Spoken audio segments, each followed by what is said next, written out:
Good morning champions, welcome back to math expert journey day 23। और आज का topic simple देखने वाला पर सीजीएल में गेम पलट देने वाला था, रिमाइंडर थ्योरम। आज हम सिर्फ फॉर्मूला नहीं पढ़ेंगे, आज हम सोचेंगे, समझेंगे और पीवाईक्यूज को तोड़ के रखेंगे।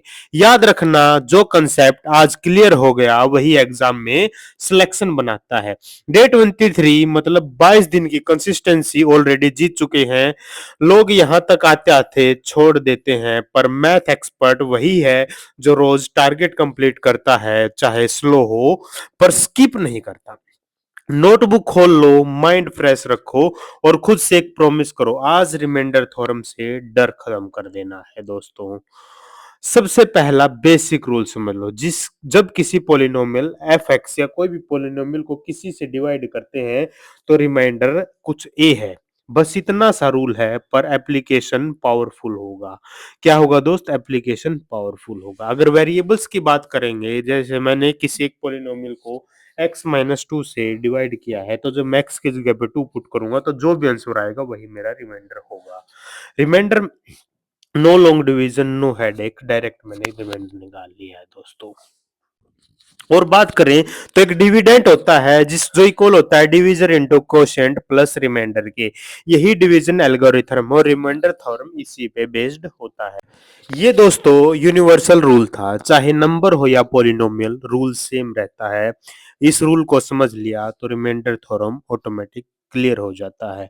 अभी इसी रूल को पॉलिनोमियल लैंग्वेज में भी हम यूज कर सकते हैं, इसमें कोई दिक्कत आपको नहीं होगी। मतलब रिमाइंडर वही रहेगा, इससे भी निकाल सकते हैं। इस लॉजिक को कहते हैं रिमाइंडर थ्योरम। यहीं पर स्टूडेंट्स गलती कर देते हैं क्या गलती कर देते हैं दोस्तों, कि रिमाइंडर को कई बार नेगेटिव निकाल देते हैं। तो रिमाइंडर कभी नेगेटिव नहीं होता। सर अगर रिमाइंडर आपका नेगेटिव आ जाए तो हमें क्या करना चाहिए? हमने जिस नंबर से उसको डिवाइड किया था वही नंबर उसके अंदर वापस ऐड कर देना, उस नंबर में से इसको सब्ट्रैक्ट कर देना, तो हमारा रिमाइंडर पॉजिटिव हो जाएगा। बोलो, ये बात सुन के आया मजा दोस्तों? हाँ जी सर। इस वक्त मैं भी तुम्हारी तरह नोटबुक के साथ बैठा हूँ, ना कोई शॉर्टकट ना कोई ओवर कॉन्फिडेंस, बस एक रूल जो पढ़ना रोज पढ़ना है बिना किसी टारगेट के। जो आज मेहनत करेगा वही कल एग्जाम हॉल में शांत रहेगा। तो चैंपियंस, मैथ एक्सपर्ट जर्नी 23 में हमने बहुत सारे क्वेश्चंस प्रैक्टिस किए जो सीजीएल के अंदर आए भी थे। दोस्तों 2 दिन हमने मिस किए हैं, 23 का, 24 और 25। मिस क्यों हुए दोस्तों? कुछ हेल्थ बैड इस सिचुएशंस में थी, बहुत भयंकर तरीके से खराब थी, इसलिए 2 दिन मिस किए। तो सर आप बोलोगे स्किप, भाई मैंने स्किप नहीं किया है, मैंने डे 26 में कन्वर्ट कर दिया था, डे 24 एंड 25। और डे 27 में मैं क्या लेकर चलूंगा? डे 26 एंड 27 और डे 28 से हम अपनी वही जर्नी कंटिन्यू कर देंगे दोस्तों जो हमने अभी तक स्टार्ट की थी। तो मजा आया दोस्तों, इसी मोटिवेशन को आपके साथ चलना है, साथ में चलना है। तो दोस्तों ध्यान से सुनो, मैथ एक्सपर्ट बनना कोई मैजिक नहीं होता, मैथ एक्सपर्ट बनना एक डिसीजन होता है।